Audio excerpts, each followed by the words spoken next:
Pastor David sat before his daughter in the McDonald's, and for the first time, he realized that his 17-year-old daughter was actually not the small girl he had been seeing. There was a look of maturity he saw in her, and even when she spoke, he discovered that he had been missing something about her, since he began to give ministry more time than he had been doing. They had desired to give her a brother or sister, but Rose developed a complication during her pregnancy with Cynthia, and it was a miracle that the delivery went smoothly. The doctor had warned him that if he wanted his wife to live, they must never try to have another baby. The decision to sterilize Rose was one that if he had an option, he would never have made. Cynthia had always asked for a baby sister or brother, but they had always promised her, even though they knew the reality, but there was no way they could explain to her to understand until she was old enough to comprehend the matter.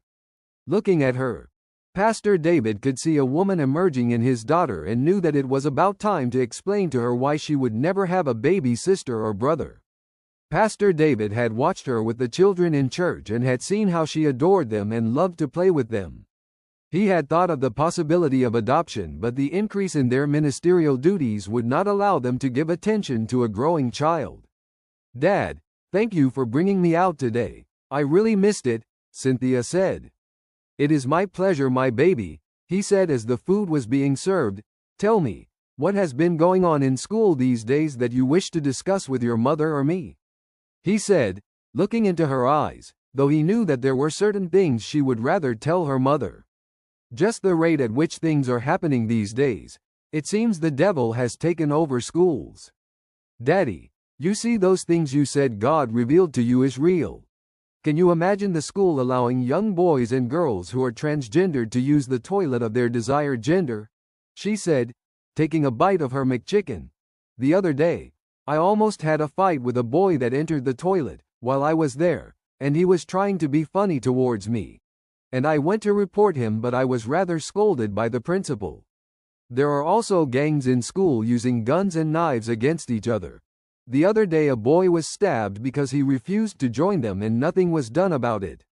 "Really?" Pastor David exclaimed. "Yes, and since then, they all hated me, especially those involved in the act," she said as tears gathered in her eyes.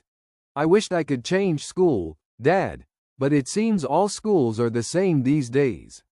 "You never told me what was going on," he said, though he knew that he had not had time with her for a long time.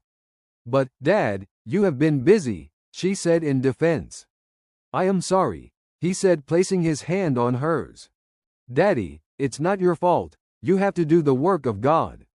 I just can't wait to finish and leave for college," she sighed as she raised the Fanta orange to her mouth for a sip.